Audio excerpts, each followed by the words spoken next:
couple of months ago, a couple of Boise State University science and engineering professors earned the highest award for their work in their respective fields.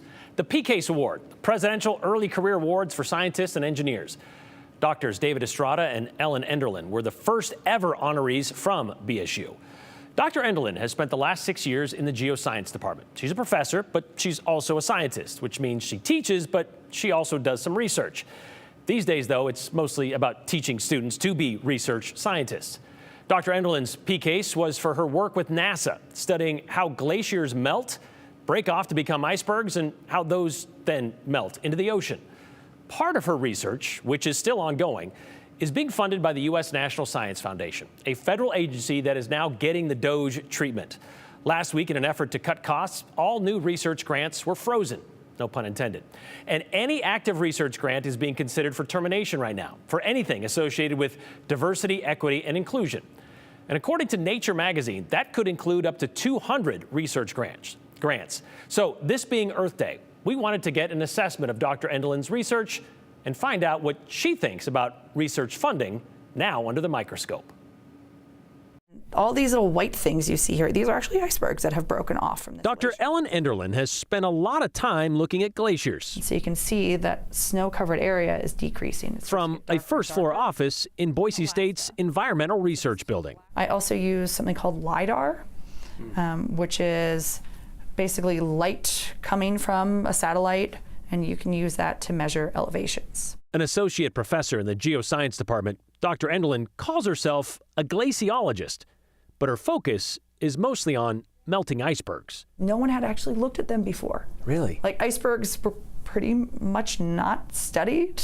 I mean, some people tracked them, but we hadn't really thought about how they're distributing fresh water. If we pump a lot of ice out into the ocean, not only does it influence sea level rise, but it can also influence our climate because it can influence ocean circulation. So they're kind of important. Yeah, they're tremendously important. So again, not here locally. You'd be like, oh, why does this matter? Like, we're not going to be influenced by sea level rise. We live in Idaho. But the weather. But the weather is really important. So the ocean circulation is the thing that I really worry about, and because that controls our weather patterns.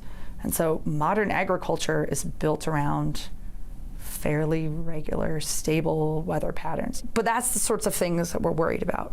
And it's this sort of stuff that seems really far field, seems really small. So you hear, oh, sea level is changing by millimeters per year. And people are like, why do I need to care about that? Like, it seems like it's such a small change that how could it possibly be important? And it's hard to convey that, and for you to process that as a human being and say, oh no, that's actually like really impactful. So this research, this is all funded by grants that are both federal but also outside the feds. Okay. Grants have been a big part of the news lately. Yep. Yeah, oh yeah. Your life work is based on grants and funded by that. Are you worried about that? The way things are going right now? Yeah, I mean, everyone is, because it is so critical to the science and engineering progress that we make in this country. I mean, we have been leaders in science and engineering. It's so incredibly important, and we use that money not only to make these like scientific advances, but then to teach other people, teach graduate students, undergraduates, how to also be scientists and engineers with those skills that they get only through hands-on research. We're not training them with those skills that then they can go out and make a difference. The focus right now seems to be kind of these culture wars, like the DEI, that kind of stuff. I mean, some would consider climate change kind of in that it's controversial.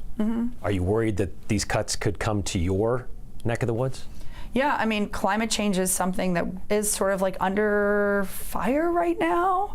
I've always had a really hard time with this. It should not be a political thing. Like, it is happening.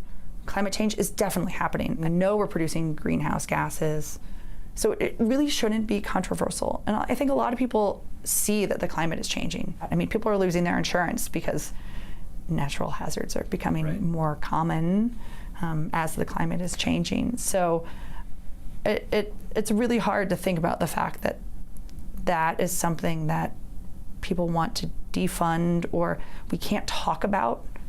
If we don't talk about it, it doesn't make it go away.